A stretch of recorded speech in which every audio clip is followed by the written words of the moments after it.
Hello, नमस्कार साथियों। एक बार फिर आप लोगों का स्वागत है मेरे इस यूट्यूब चैनल में।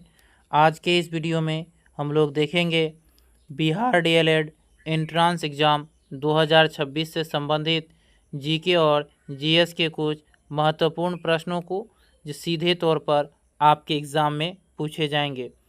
तो आज का पहला प्रश्न है कि काली मिट्टी को अन्य किस नाम से जाना जाता है? रेगुर मिट्टी, बांगर मिट्टी, खादर मिट्टी या दोमट मिट्टी। तो इसका सही उत्तर है कि काली मिट्टी को रेगुर मिट्टी के नाम से जाना जाता है। ऑप्शन नंबर ए प्रश्न नंबर 1 का सही उत्तर है।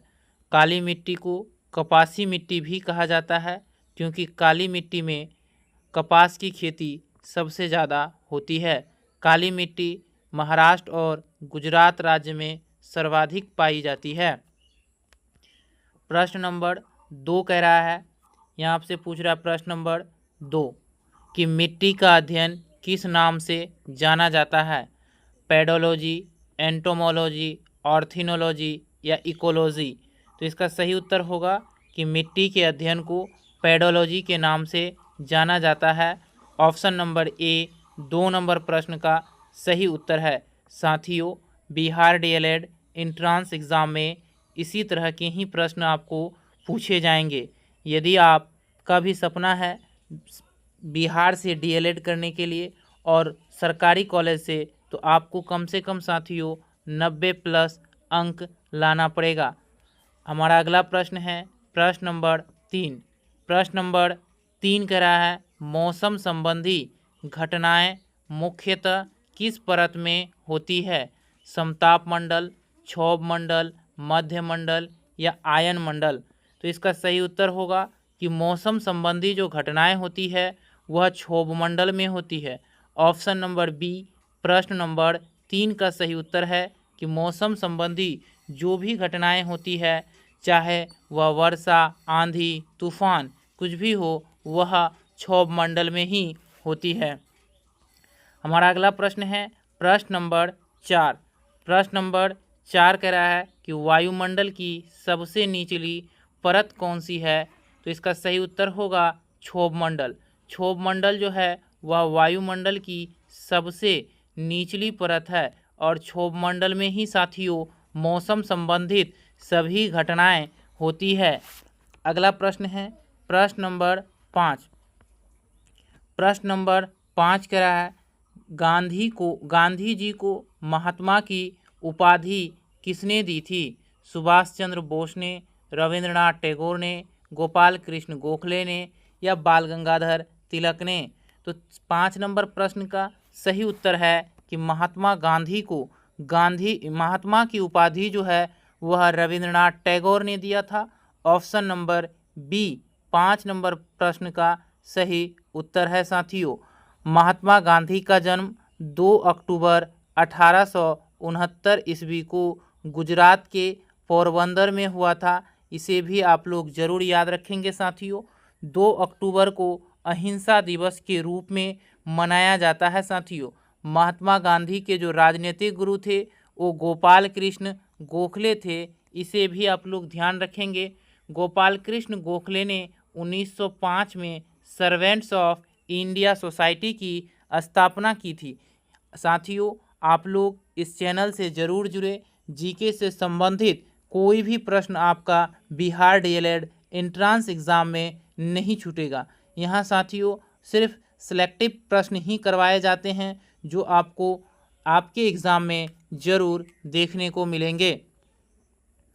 प्रश्न नंबर 6 कह रहा है कि भारत छोड़ो आंदोलन कब शुरू हुआ था? तो इसका सही उत्तर है वर्ष 1942 में भारत छोड़ो आंदोलन शुरू हुआ था। इसका नेतृत्व महात्मा गांधी ने किया था। इसे भी ध्यान रखेंगे कि महात्मा गांधी के नेतृत्व में वर्ष 1942 में भारत छोड़ो आंदोलन शुरू हुआ। इसमें महात्मा गांधी ने करो या मरो का नारा दिया था। अगला प्रश्न है प्रश्न नंबर 7। प्रश्न नंबर 7 कह रहा है कि पूर्ण स्वराज का प्रस्ताव कांग्रेस के किस अधिवेशन में पारित हुआ था? तो इसका सही उत्तर होगा लाहौर अधिवेशन 1929 में पूर्ण स्वराज पारित हुआ था साथियों, और इसकी अध्यक्षता पंडित जवाहरलाल नेहरू ने किया था। इसे भी आप लोग याद रखेंगे कि कांग्रेस के 1929 लाहौर अधिवेशन जिसमें पूर्ण स्वराज की मांग पारित हुआ था, उसकी अध्यक्षता पंडित नेहरू ने किया था। चलते हैं प्रश्न नंबर 8 की ओर। प्रश्न नंबर 8 कह रहा है कि असहयोग आंदोलन कब शुरू हुआ? तो इसका सही उत्तर है वर्ष 1920 में असहयोग आंदोलन शुरू हुआ। ऑप्शन नंबर बी इस प्रश्न का सही उत्तर है। वर्ष 1922 में असहयोग आंदोलन को स्थगित कर दिया गया। असहयोग आंदोलन भी महात्मा गांधी के ही नेतृत्व में हुआ था साथियों। वर्ष 1919 में जालियांवाला बाग हत्याकांड हुआ था। इसे भी आप लोग याद रखेंगे। जालियांवाला बाग हत्याकांड के बाद रविंद्रनाथ टैगोर ने अपनी सर की उपाधि को त्याग दिया था। इसे भी आप लोग जरूर याद रखेंगे। हमारा अगला प्रश्न है प्रश्न नंबर 9। प्रश्न नंबर 9 कह रहा है कि किस राज्य में कच्छ का रण स्थित है? तो इसका सही उत्तर होगा गुजरात। साथियों, कच्छ का जो रण है वह गुजरात राज्य में स्थित है। इसे ध्यान देंगे। और गुजरात राज्य में ही साथियों गिरवन राष्ट्रीय उद्यान है। इस प्रश्न को भी कई बार पूछा गया है कि गिरवन राष्ट्रीय उद्यान किस राज्य में है? तो यह गुजरात राज्य में है। गुजरात की राजधानी जो है वह गांधीनगर है। इसे भी आप लोग ज़रूर याद रखेंगे। साबरमती आश्रम भी साथियों गुजरात में ही है, जिन्हें महात्मा गांधी ने 1916 में बनवाया था। 10 कह रहा है साथियों, यहाँ आपसे पूछ रहा है भारतीय राष्ट्रीय कांग्रेस की स्थापना कब हुई थी? तो भारतीय राष्ट्रीय कांग्रेस की जो स्थापना हुई थी वह वर्ष 1885 ईस्वी में हुआ था। इसका स्थापना मुंबई में हुआ था। इसे याद रखेंगे। और भारतीय राष्ट्रीय कांग्रेस के प्रथम अध्यक्ष जो थे वो साथियों उमेश चंद्र बनर्जी थे, अर्थात WC बनर्जी थे। इसे भी आप लोग ज़रूर याद रखेंगे। और भारतीय राष्ट्रीय कांग्रेस के संस्थापक A.O. ह्यूम थे। तो 10 नंबर प्रश्न का सही उत्तर ऑप्शन नंबर डी होगा। अगला प्रश्न है प्रश्न नंबर 11। प्रश्न नंबर 11 कह रहा है स्वराज मेरा जन्मसिद्ध अधिकार है, यह नारा किसने दिया था? तो इसका सही उत्तर होगा साथियों बाल गंगाधर तिलक। बाल गंगाधर तिलक ने साथियों स्वराज मेरा जन्मसिद्ध अधिकार है यह नारा दिया था। ऑप्शन नंबर सी प्रश्न नंबर 11 का सही उत्तर है। पंडित जवाहरलाल नेहरू ने साथियों आराम हराम है का नारा दिया था। इसे भी आप लोग ध्यान में रखेंगे। अगला प्रश्न है प्रश्न नंबर 12। प्रश्न नंबर 12 कह रहा है भारत में नागरिकों के मौलिक अधिकार संविधान के किस भाग में है? तो इसका सही उत्तर होगा भाग 3 में साथियों।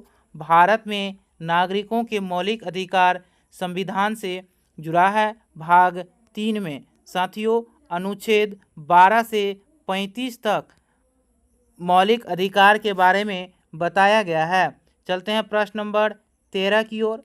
प्रश्न नंबर 13 कह रहा है भारतीय संसद के दोनों सदनों की संयुक्त बैठक कौन बुलाता है?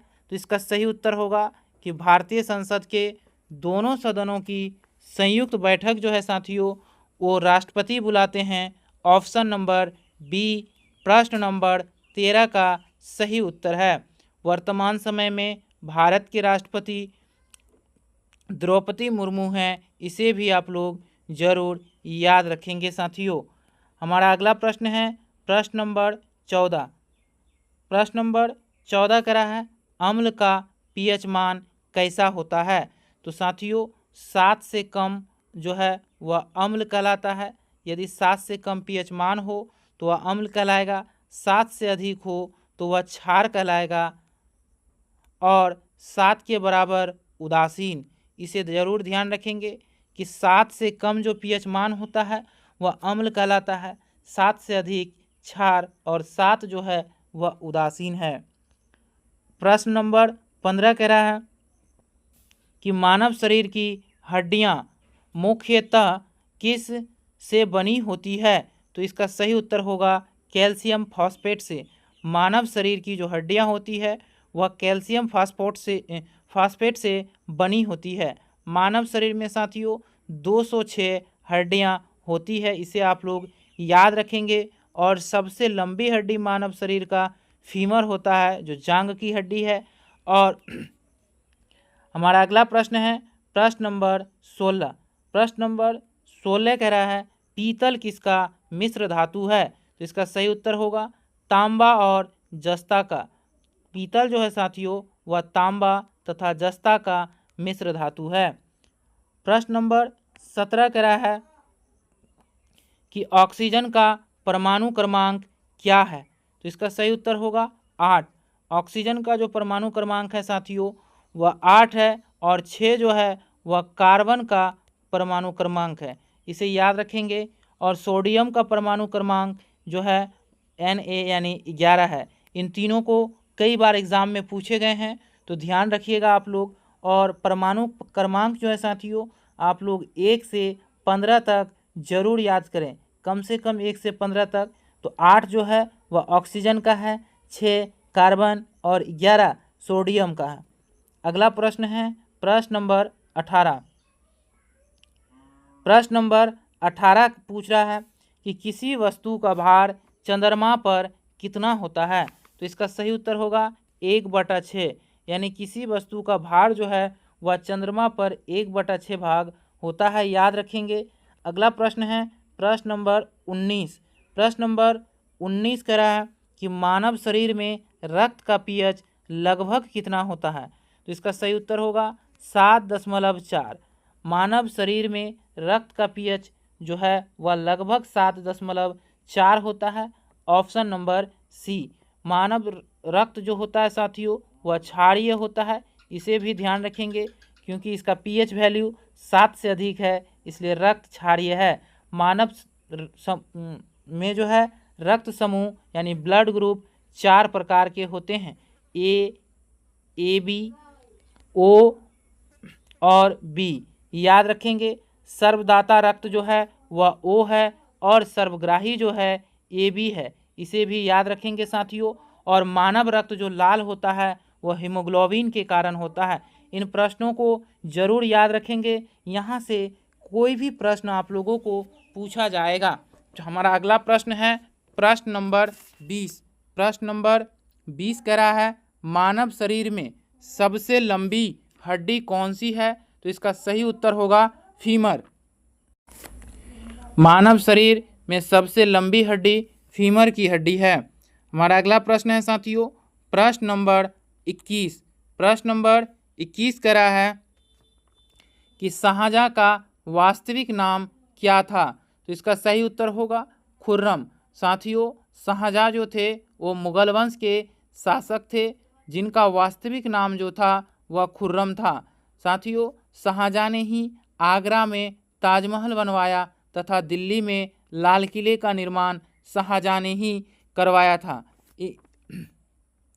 अगला प्रश्न है प्रश्न नंबर 22।